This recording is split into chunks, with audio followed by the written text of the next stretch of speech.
Assalamu alaikum wa rahmatullahi wa barakatuh, everyone. Welcome back to AMA. Alhamdulillah, wa salatu wa salam ala rasulillah wa ala alihi wa sahbihi wa man wala. So, as I've said, subhanAllah, there are a lot of questions that can be answered within 60 seconds, and there are a lot of questions that can't be answered within a minute, and they require a lot of elaboration. And there are many questions that are related, and most of the questions that have come in have to do with the topic of divorce. People that are going through a difficult divorce, people that are fearful of divorce, people that are at the tail end of a nasty divorce, and they're really asking about how they should carry themselves and asking for advice for themselves. And I want to first and foremost put a disclaimer forward that this is not a substitute for counseling and getting the advice that you need, bidnillahi ta'ala, from someone who's qualified one-on-one, but this is really just combining some of these questions and giving nasihah, giving advice. As someone who has had to conduct far too many divorces. Now, obviously, divorce is not haram, but it certainly is resorted to frequently. And the goal of building family in our community, inshallah ta'ala, healthy families, and a healthy community by that, means that when we try to conduct nikahs, we intend that these nikahs remain stable and firm bidnillahi ta'ala for the long term. So obviously, when you go into a nikah, your intention is to stay married and not to have to exit that marriage. Now, things happen, and another disclaimer that this is not referring to extreme situations of abuse, violence. This is different. I'm talking about the majority of divorces that happen in our community that are usually, due to incompatibility. People just no longer want to be together. And obviously, we have to connect this to the broader context of not fixing things anymore, right? We replace things. We don't fix things anymore. We're hasty. We're constantly on demand, and we are constantly looking for instant gratification. And a lot of times we enter marriage with high expectations and with the desire for instant gratification. And so once those expectations are shattered and that instant gratification is realized, then what remains after is not much. And so it is a sad situation, a growing situation. And again, sometimes it's necessary. It's not haram. But at the end of the day, we definitely have too many of them. And so this video is really for people that are looking for advice, particularly as it pertains to their akhirah, their hereafter. They don't want to do anything that's impermissible. They don't want to do anything that's haram, that brings about the displeasure of Allah subhanahu wa ta'ala in the process. And so the first thing that I'm going to say is, that famous ayah, وَمَن يَتَّقِ اللَّهَ يَجْعَلْ لَهُ مَخْرَجًا وَيَرْزُقْهُ مِنْ حَيْثُ لَا يَحْتَسِبُ, that whoever fears Allah subhanahu wa ta'ala, Allah will make a way out for them, and Allah will provide them from places that they never expected. This actually comes in the context of divorce. And I will say this, and I hope, inshallah ta'ala, this quote lives. I've thought about saying this on the minbar, if I haven't already, to be honest with you. The Prophet ﷺ emphasized taqwa, piety, the fear of Allah subhanahu wa ta'ala, God consciousness in marriage. And I have not seen anything in which people have less taqwa than divorce. If people don't even have taqwa in their marriages, then people certainly have much less taqwa usually in their divorces, because when you're divorced, you're trying to destroy the other person. Half the time people are just trying to get revenge. They feel like they've given so much of themselves, and now I want vengeance at this point, right? And that's where taqwa really, really, really has to grab you, and it really has to stabilize you, because it can become so easy to submit yourself to that. And so the first thing I say, if the Prophet ﷺ emphasized taqwa in marriage, I emphasize it in marriage, of course, like our Messenger ﷺ, and emphasize it as well in divorce. And Allah Azza wa Jal connects taqwa to talaq in Surah Al-Talaq and Surah Al-Tahrim quite a bit. Be mindful of Allah subhanahu wa ta'ala. Fear Allah in regards to the rights of other people upon you. Do not wrong someone because you feel like you've been wronged. Do not hurt because you feel like you've been hurt. And it may be that a person could be mazloom, could be wronged, and they have the help of Allah subhanahu wa ta'ala, but then they become the zalim instead. They become the transgressor, the oppressor instead. And so they lose the help of Allah subhanahu wa ta'ala in the process. So maintain the status of the one who is showing ihsan, the one who's showing excellence. Do not become something that is unrecognizable in the pursuit of revenge. That's not who we are, and that's not for someone who loves Allah and who longs for a good place in the hereafter. So first and foremost, ittaqillah. Be mindful of Allah subhanahu wa ta'ala throughout these proceedings. And this is for the person that's involved in the divorce. This is for the person that might be consulted, a family member. Unsur akhaka zaliman mazlum. Help your brother, whether he's oppressed or whether he is an oppressor. And many times families get involved, and to help my son in his divorce, right? I might be helping him in regards to his dunya, but I might be earning him a place in hellfire.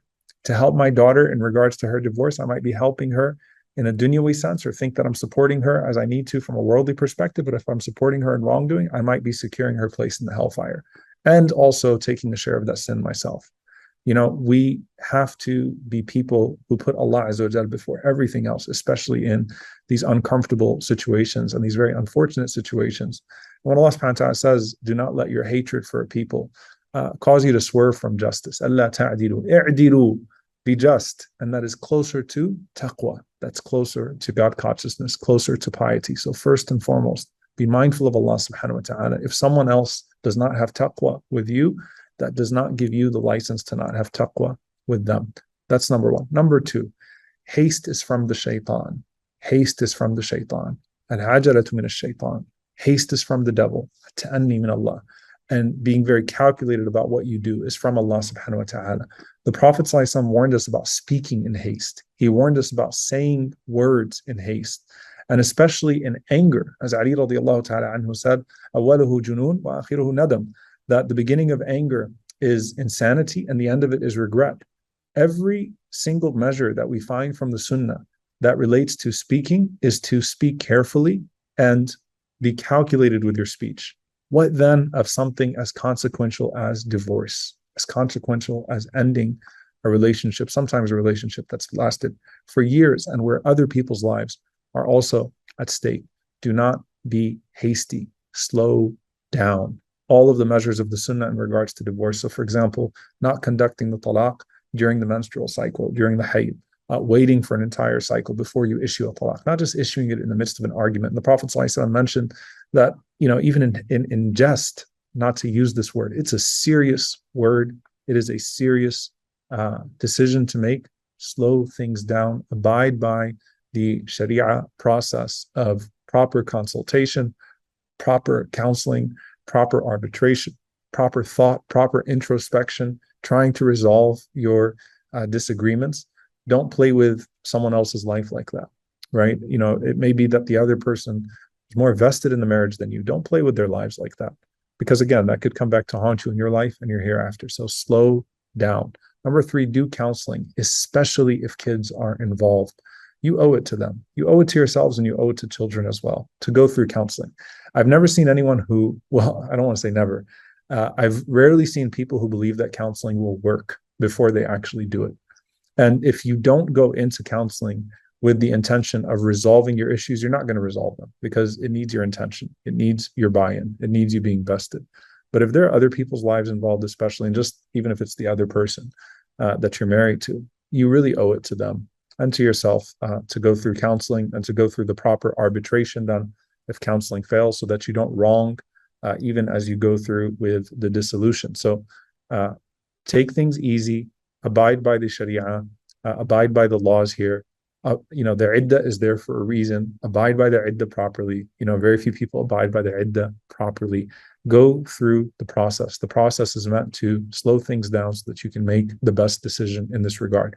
Now, if things fall apart, never weaponize your children against each other. That is one of the most evil things that a person can do, is to weaponize the children against each other. Do not bring them into this. Look, at the end of the day, and again, I'm talking about normal situations. I know that sometimes there's fear for life, and there are other factors that are involved. So don't take this video in the place of that one-on-one advice. But never weaponize children against each other. And what I was going to say was, at the end of the day, that's still going to be their mom. That's still going to be their dad. And you don't want to make them hate the other parent. You don't want to wrong the other person in regards to their rights, their huquq, in regards to their children. So do not weaponize the children in this regard. And don't cut the children off from the other parent. Again, there are only extreme situations in which that is lawful. And, that is something you'll be asked about from Allah subhanahu wa ta'ala, and a great violation of taqwa. Number 4, do not try to take more than what is lawfully yours, what Allah Azza wa Jal has allotted to you. Again, وَمَنْ يَتَّقِ اللَّهَ يَجْعَلْ لَهُ مَخْرَجًا وَيَرْزُقْهُ مِنْ حَيْثُ لَا يَحْتَسِبُ. And the last thing I'll say here, dear brothers and sisters, is what Allah subhanahu wa ta'ala says, وَلَا تَنْسُوا الْفَضْلَ بَيْنَكُمْ. Do not forget the good times between you. Don't forget the times that you shared. That person you've given a significant portion of your life to, and they've given you a significant portion of their lives. And there's a lot of amana that's involved here. If the Prophet ﷺ said, al-majalis bil amana, that gatherings are by amana, that when someone confides with something in you, that you hold that trust sacred, the trust that you had with each other, the secrets that you shared, the intimate moments that you shared. Don't forget all of that, the friendship, the hard times. Go back and think about the times that person helped you through something. Of course, one of the reasons why marriages often fall apart is ingratitude, right? You see all of the flaws in the other person. You don't see the times they helped you. You see all of their shortcomings. You don't see your own. You see all of the bad times. You forget all of the good times. Don't do that. Think about the times that they helped you. Think about the times they were there for you. Think about the low points and be grateful for those things. Do not flush that all down the toilet. And the last thing I'll say in this regard is that's still your brother and sister in Islam. So all of the ahadith about the rights of the brother and sister in Islam, this is now after the divorce is finalized, they still apply. And one of you believes until you love for your brother what you love for yourself. They still apply in regards to the right of salam, the right of, to not be mistreated, to not be wronged. All of these things still apply because they're still your brother, they're still your sister in Islam. So again, dear brothers and sisters, be mindful of Allah subhanahu wa ta'ala as you go through this. Slow things down. Do not throw everything out the window so quickly. Take your time. And, I'll say this, and I intended to say this actually towards the beginning of this, hopefully short advice. Sometimes knowing the Sharia in this regard is very important because knowing all of your options is also important. What I mean by that is, if it's one talaq, for example, even if the iddah expires, there still can be a coming together with a new nikah contract. So just because you're past the iddah, for example, if you only have one talaq or two talaqs, does not mean that it's all over. You can still come together with a new nikah contract. And I say that, for example, because I've met someone who, after 10 years, did not realize that he could have gotten back with his wife, and they wanted to get back together because they just weren't aware of the rulings. So learn, inshallah ta'ala, about what your responsibilities are, what your rights are, what your options are in this regard. And I pray that Allah subhanahu wa ta'ala ease the situation for every single person that is going through this, especially for those who are wronged in the process, those who are abused in the process. May Allah subhanahu wa ta'ala restore your rights. May Allah subhanahu wa ta'ala preserve your dignity. May Allah Azza wa Jal make a way out for you. May Allah subhanahu wa ta'ala reward you for your pain. May Allah keep you firm and steadfast upon His way and that which is pleasing to Him, so that you don't relinquish His aid. And may Allah subhanahu wa ta'ala grant you paradise. May Allah Azza wa Jalla grant you al-firdaus al-a'la with our beloved Prophet sallallahu alaihi wasallam. Allahumma ameen. My du'as are with all of you who sent in these questions. And inshallah ta'ala, I hope that this advice helps. Jazakumullah khairan. Wassalamu alaikum wa rahmatullahi wa barakatuh.